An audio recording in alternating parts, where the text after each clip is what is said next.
It's funny, right? Because I really enjoyed this first episode of Hell Paradise.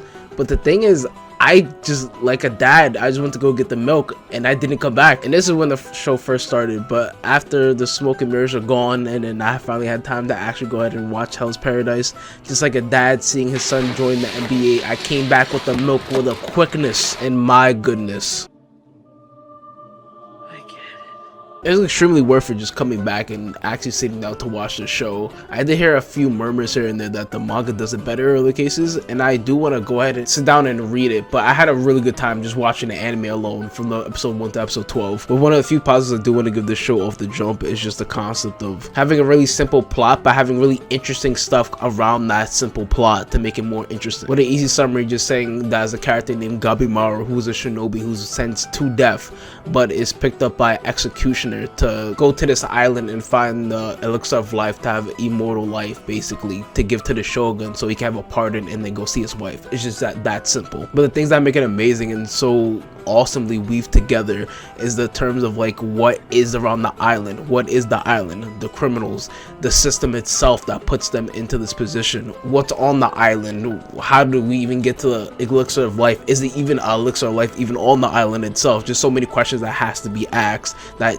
soon enough gets answered. And sort of branching off on the idea, right, I do also love the fact that you see the flaws in almost everyone and everything that you see. Like I said before, like with the system itself, like obviously executioners that are watching all the criminals that are on the island, like it's not so black and white when it comes to who's the bad guy or who's these good people, right? Because obviously you have the executioners who are sometimes flawed and sometimes have weird ideologies when it comes to either themselves or even the other executioners or even the criminals themselves not really caring what they do or the fact of human life and not even treating them as a regular person. Then you have some of the criminals out there who are just like flat out, either some are insane or some honestly just have really bad luck and realistically shouldn't even really be in this position, or they're there in that position because that's just the state of the world and that's the state of the laws that run the world. And I want to go a little bit into detail with this specific idealism of change, right?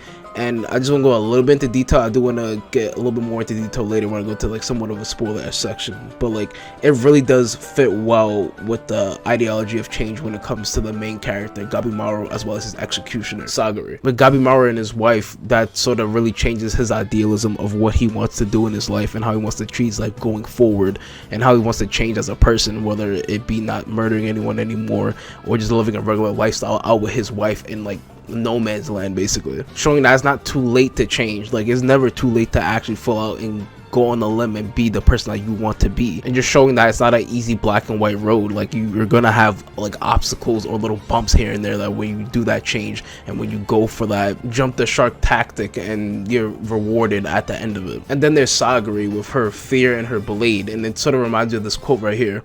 Sadly, your sword exhibits only fear. When you counter, it's because you fear being killed. When you attack, you fear killing. And when you try to protect someone, you fear you could let them die. At this point, the only thing that your sword speaks of is senseless fright. And that's not good. What you do not need in battle is fear. Nothing will come of it. When you counter, you don't let them cut you. If you protect someone, you don't let them die. When you attack, you kill. Understand? Can't you see? My sheer resolve to kill you is reflected in my sword. Because it sort of gives fear in her heart when she sort of gives executions, as well as when she kills someone and has like sort of a rough time doing it. And honestly, in my opinion, I think it's more like in her head herself, like it eats her up alive basically, and she thinks that she's making the person suffer more. And personally I do think that's in her head, but at the same time it could be probably potentially true, even though they're giving fucking one shot on the neck. But okay, we're not gonna talk about that. But I do love seeing her metamorphosis into her changing into that person that she wants to be and being able to actually be stronger and become stronger because she's going over what she's dealing with mentally and getting rid of it, but once she gets rid of it, she's like the strongest swordsman in the executioner squad or even just the island itself. Then there's also another positive I do give this show is like the deaths, right? Now it's one of those shows where you do see a lot of people in the cast sort of die. Now there's a good number of them that you just don't care about because like they're just there and then they just die the next like panel or in one episode, and that is like when one of them, I forgot, there's like a lot of them that do die. But then there's others that like fleshed out and they have like a really good story, whether it be just in one episode, 2 or 3, 4 or 5 episodes, and then you sort of get the gist of who this person is or how they are as a person from their beginning to their end, having a grasp on them in the way, and also really appreciating human life at that point, of like appreciating this person and their life that they lived up until this point, and making it feel extremely sad when they fuck around and die or they fuck around and go away. And at least for me personally, I just love it when it's done so masterfully well. And the last time I think I saw it be done masterfully well was like maybe what, last year, or was it 2 years ago? I don't remember. But Cyberpunk Edge Runners, I loved it when they did that in Cyberpunk Edge Runners, when like you were having deaths and you're having all these emotional things happen, and they're just done so amazingly well. It's like, what the fuck? How are you so masterful with the pen and able to convey me so easily, like I said, like in an episode or two, and make me actually love and appreciate this character, make me always give kudos and brownie points to writers who are able to do that. And also having so many people be likable that you want them all to just make it out alive and be able to have the life or the dream that they wanted to have. The last thing I guess I'll talk about before I get to any spoilers whatsoever, but well, I got into a few spoilers, but anyway, that's not the point. Well, the last thing I'll probably get into would be just the fact of like how beautifully mysterious the island is itself, and how interesting it is just seeing how characters interact with this island and how everyone's reaction is to everything that they see on this island. Will it be from the mysterious monsters to mysterious plants all around, or even just the mysterious people that somehow live on this island. Now I'm in the spoiler section, so if anything, I'm not telling you to watch it, yes the fuck I am, go ahead and watch it. It's a really good show, Hell's Paradise. Give it a chance, it's very good, and then come back to this video and finish the video. But other than that, let's get into the spoilers. I already had my fair share of talks when it came to Sagiri and as well as Gabimaru, so I really want to get into the other groups out there that I really do like and enjoy, like for example Nuragai, Shion, and Tenzin. That group themselves, I love that group itself because it's so tragic when it comes to the events that happened to Tenzin and his eventual death, and how like sort of stupid but such a brave-hearted person that he really is. See him really just come from nothing and sort of having a chance be giving honor from Shion, and him becoming an actual really good samurai with the sword as well as protecting people out there, and for him to just basically sacrifice himself for others, and how sort of tragic it is for those two people, who is obviously Shion as well as Nuragai, right? Because obviously with Nuragai, it's really sad because she already feels like she already killed her own village herself, and it feels like almost divine punishment that she gets punished on this island to die or have a horrific death, because she feels so sad that she basically killed her people and is now in prison for basically no reason, or the, as Shion says it, like the law of the times basically. Then there's also just Shion. Like this whole group is just a really tragic situation, right? A whole tragic set of events.